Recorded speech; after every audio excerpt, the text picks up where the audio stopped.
साथियों नमस्कार। स्वागत है आपका शिक्षा मनोविज्ञान एवं बाल विकास की कक्षा में। साथियों आज की कक्षा में हम पढ़ेंगे एक शॉर्ट एंड स्वीट सा टॉपिक, अधिगम का पठार। साथियों इससे पहले हमने अधिगम का वक्र पढ़ा, अधिगम का स्थानांतरण पढ़ा। साथियों अधिगम से ही संबंधित टॉपिक है पठार, अधिगम में पठार। साथियों चैनल पर नए हैं तो चैनल को सब्सक्राइब करें, वीडियो को लाइक और शेयर अवश्य करें। साथियों अधिगम का पठार क्या है? देखिए अधिगम का पठार, अधिगम का मतलब क्या होता है? सीखना, व्यवहार में परिवर्तन। ठीक है, अधिगम का मतलब क्या होता है? सीखना। मनुष्य जो होता है वो हमेशा कुछ ना कुछ सीखता ही रहता है, क्योंकि सीखना क्या है? जीवन पर्यंत चलने वाली एक प्रक्रिया होती है। मनुष्य कभी तेज गति से सीखता है, कभी उसके सीखने की गति धीमी होती है, कभी मिश्रित गति से वो सीखता है। इस प्रकार वो कुछ ना कुछ सीखता ही रहता है। लेकिन साथियों कई बार क्या होता है, जैसे मान लीजिए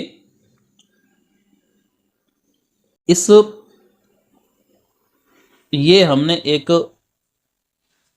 ग्राफ पेपर लिया। इस ग्राफ पेपर पर हमने मान लीजिए उसका मूल्यांकन करने के लिए सीखने की जो गति है उसको इस पर प्रदर्शित किया। ठीक है, अब इस पर प्रदर्शित करते हैं तो जो सीखने की गति होती है वो सीखने की गति मान लो तीव्र होती जाती है, लेकिन एक समय ऐसा आता है कि वो जो गति होती है वो रुक सी जाती है। ठीक है, फिर बढ़ जाती है।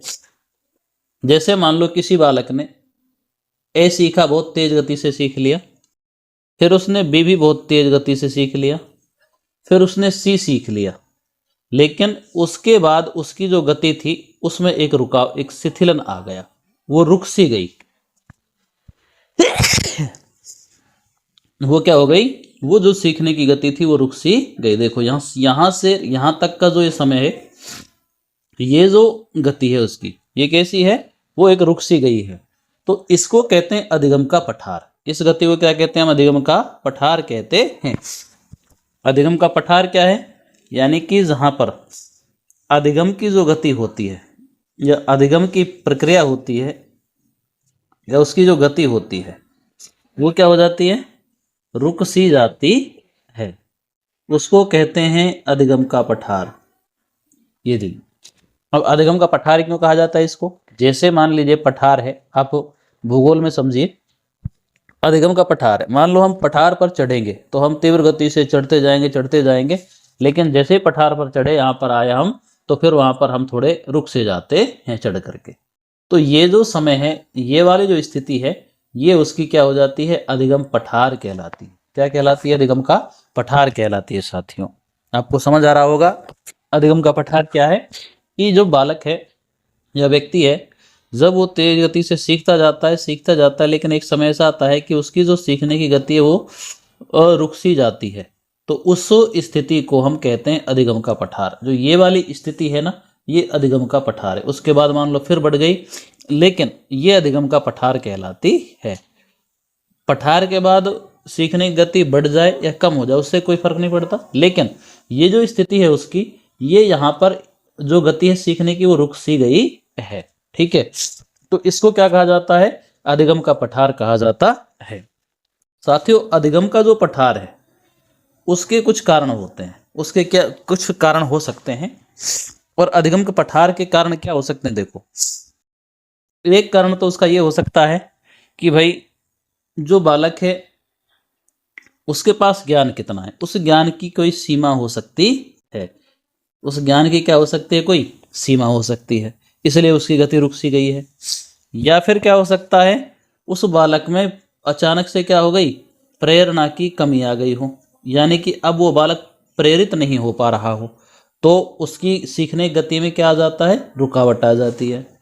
या फिर क्या हो सकता है कि उसकी कोई शारीरिक सीमा हो सकती है, यानी कि कोई कार्य करने के लिए मान लो शारीरिक क्षमता की आवश्यकता है, और अब वो किसी प्रकार से शारीरिक अक्षमता से ग्रसित हो गया हो, तो फिर उसमें कमी आ जाएगी।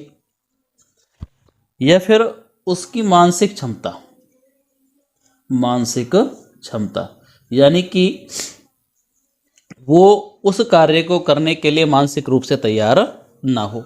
ठीक है। ऐसे ही मान लीजिए अधिगम की अनुपयुक्त विधि, मान लो जो सिखाने वाला है वो अनुपयुक्त विधि का प्रयोग कर रहा है, यानी कि सही विधि का, उपयुक्त विधि का प्रयोग नहीं कर रहा है, तो उसकी गति में पठार आ जाता है। या फिर कई बार क्या होता है, कार्य की जटिलता, कार्य की जटिलता, मान लो कार्य थोड़ा क्या है, कठिन है, अब उसको शुरू में तेज कर दिया लेकिन बाद में फिर वो जवाब दे जाता है, कार्य की जटिलता होती हो तो। ऐसे ही या फिर ये हो सकता है भाई उद्देश्य का अभाव, यानी कि उस बालक को ये नहीं पता हो कि इस कार्य को करने का उद्देश्य क्या है, तो ऐसी स्थिति में भी बालक की जो गति है उसमें अधिगम जो है उसमें क्या हो जाता है, पठार आ जाता है, वो रुक सी जाती है। तो साथियों ये अधिगम में पठार के कुछ महत्वपूर्ण कारण हो सकते हैं। अब जब अधिगम में कारण हो सकते हैं, पठार के कारण हो सकते हैं, तो कुछ निराकरण भी हो सकते हैं। उसके क्या हो सकते हैं, कुछ निराकरण। अब हम आपको बताते हैं कि अधिगम पठार को दूर करने का क्या उपाय हो सकते हैं, हम क्या कर सकते हैं, यानी कि उसका निराकरण कैसे किया जा सकता है। तो देखिए अधिगम पठार का निराकरण। नंबर 1, बालक को प्रेरित करना चाहिए, उसको पुनर्बलन देना चाहिए, क्योंकि प्रेरणा और पुनर्बलन ऐसी चीज है जो कार्य की गति को बढ़ा देते हैं, सीखने की गति को बढ़ा देते हैं। ठीक है। या उसको उद्देश्यों से अवगत कराओ, उद्देश्यों या लक्ष्य से उसको अवगत कराना चाहिए, अर्थात बालक को ये बताओ कि इस कार्य को सीखने का उद्देश्य क्या है, इसको करने का उद्देश्य क्या है, उससे बालक को अवगत कराओ, तो बालक की जो गति है सीखने की वो बढ़ सकती है।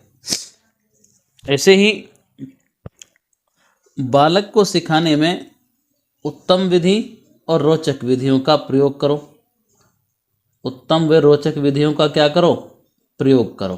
कि भाई बालक मान लो हमारी ऐसी कोई विधियां हैं जिनका जो ठीक नहीं है, उनकी बजाय अब उत्तम और रोचक विधियों का क्या करना चाहिए, अपन को प्रयोग करना चाहिए। या फिर अपन को क्या है कि व्यक्तिगत विभिन्नताओं का ध्यान भी रखना चाहिए, व्यक्तिगत विभिन्नताओं का ध्यान। कई बालक देखिए व्यक्तिगत विभिन्नताएं होती हैं, हर बालक एक जैसा नहीं होता है, सीखने की गति एक जैसी नहीं होती है, तो अपन को व्यक्तिगत विभिन्नताओं का ध्यान रखना है कि कौन बालक कैसे सीख सकता है, उसको उसी प्रकार से सिखाना चाहिए। साथ ही अपन को नवीन वैज्ञानिक विधियों का प्रयोग करना चाहिए, नवीन वैज्ञानिक विधियों का प्रयोग करना चाहिए।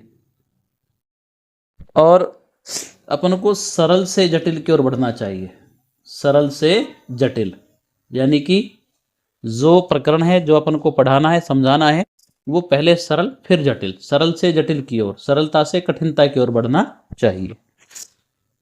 साथियों बीच बीच में आपको बच्चों के मनोरंजन का भी ध्यान रखना चाहिए, क्योंकि कई बार बच्चे ऊब जाते हैं पढ़ते पढ़ते, किसी कार्य को सीखते सीखते, तो अपन को बीच बीच में कोई ऐसी बात बोल देनी चाहिए जिससे बच्चों का थोड़ा मनोरंजन भी हो जाए। और साथ ही अपन को क्या करनी चाहिए, उपयुक्त व्याख्या करनी चाहिए, जो हम समझा रहे हैं उसको ढंग से समझाना चाहिए, उसकी व्याख्या उपयुक्त ढंग से करनी चाहिए। साथियों ये कुछ ऐसी बातें हैं जिनका उपयोग करके हम बालक के पठार का निराकरण कर सकते हैं, उसकी गति जो है वो अवरुद्ध हो गई है उसको हम बढ़ा सकते हैं। तो साथियों ये अधिगम पठार के निराकरण के कुछ उपाय हैं। साथियों अधिगम का पठार एक शॉर्ट एंड स्वीट टॉपिक था, आपको समझ आया होगा। आप इसको फिर से रिपीट करके वीडियो को देखिए। तो साथियों आज की कक्षा में इतना ही, मिलते हैं अगली कक्षा में, तब तक के लिए जय हिंद जय भारत।